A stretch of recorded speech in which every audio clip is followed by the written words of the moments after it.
What's going on, guys? My name is Asian Psycho, and we're going to be starting on the second episode of the M6A2 family, chapter number 74 of the Exploring Arsenal series, featuring me, Asian Psycho, aka Sniper 98.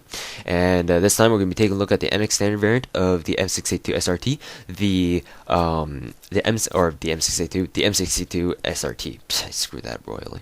Anyways, so this is NX, or the NX standard variant of the M6A2, and it does cost 3,400 NX for 7 days. And because Nexon brought back permanent sales on most guns as of this recording, you can now buy the M6A2 SRT at any time for 24,900 NX. Now, the M6A2 SRT is very comparable to the M416 CQB. The M416 CQB was most known for its insane portability for an assault rifle. I think it had like 65 or 66. The M6A2 SRT actually rivals that with a portability of 66. Well, let's not get ahead of ourselves here. And I didn't even cover the damage. Damage is also very comparable to the M416 CQB at 39.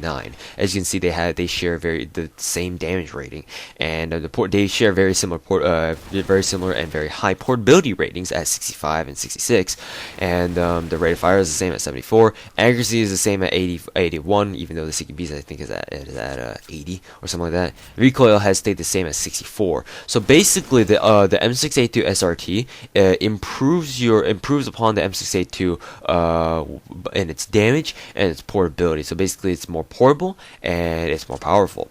And sorry about that. I think you guys managed to hear that. As for the recoil, in this case, I can definitely tell that Nexon didn't really do anything to the recoil. All they did to the M6A2 was bump up its damage and give it a foregrip and bump up its portability, and that's about it. The recoil spread and everything about the M6A2's recoil is pretty much the same. It's just that I feel that the M6A2 SRT has more like a 40 rated fire, or no, like a 40 damage, because it's just very powerful, and it's noticeably powerful than the M6A2. Like, you had a problem, like I mentioned in the M6A2 review, that you might have a problem with putting people down quickly because, you know, the damage rating or the damage profile on the M6A2 is kind of inconsistent. However, you have none of that with the M6A2 SRT. It's a very hard-hitting gun, and it's very consistent, and yeah, it's very much so more powerful than the M6A2 is.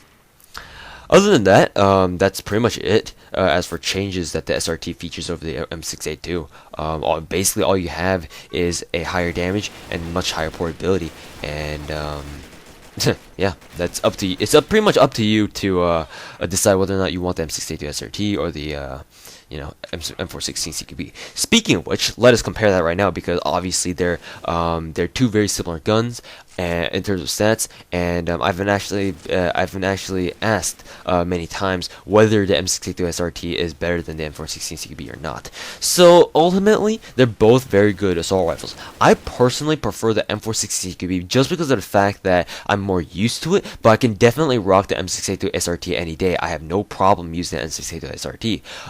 It's just a matter of what I feel like using on that particular day.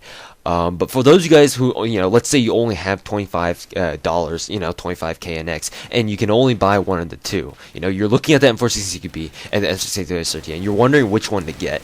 Ultimately, it's up to your preference, because I can't really say for sure, like, oh, this gun is better, and I know that for a fact. Because let's face it, the M6A2 SRT is very good, and you can have your choice of scopes. It doesn't come with a force E.T.A like the M416 CQB does, and at times I feel like I want to use the ACOG with the M416 CQB. However, you don't have such a restriction on the SRT. You can slap on an ACOG like I usually normally do, or you can slap on an E.T.A, whichever fits your fancy, and yeah, you can basically choose whatever you want. Also, on top of that, the M6A2 SRT does feature an enhanced magazine, so like the original M6A2 did. So that means that you have more ammo, and plus you got more ammo in your mag as well. So yeah, you need to consider that. Also, the M6A2 is able to be customized, and I believe that customizing it's the same. It's basically the same customizations go for the SRT that as they do for the original M6A2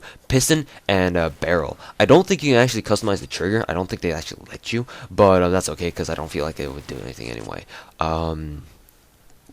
So yeah, barrel and piston, customize those, and you should be even better off. So those are the reasons why the M6A2 SRT are better than the M416 CQB. However, the reliability and the low recoil of the M416 CQB is very difficult to beat. I mean, it's time and again been proven to be a very effective assault rifle. It's been around since like forever, like ever since Combat Arms was in its first year. The M6A, the M416 CQB has been around. So it's got that stigma, but at the same time it's got that reliability of that, M416 CQB. It's a good assault rifle. We know that it'll live up to its name. We know that it can perform the way we want it to perform.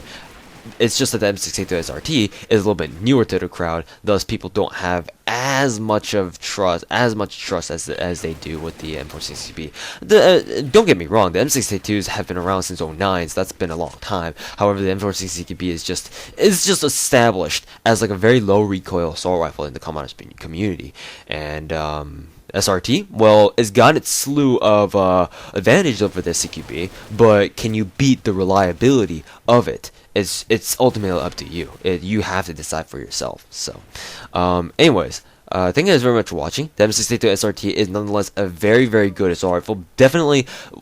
It's definitely the most comparable competitor to the M416 CQB, and it's easily a toss-up between these two. I mean, the SRT has its own host of advantages over the CQB, but the CQB is just known for its reliability and low recoil. So, it's ultimately up to you guys. I know I've been repeating this over and over, but I can't stress this enough.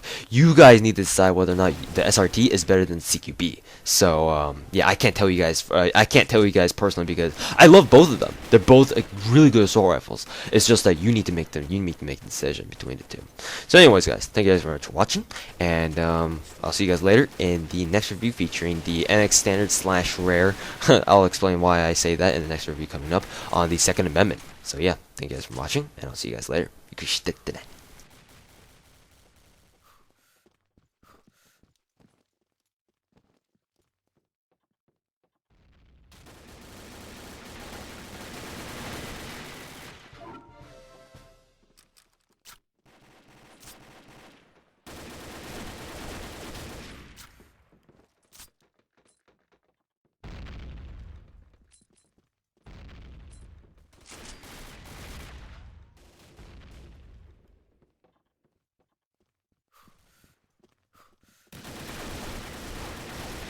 Bravo team wins.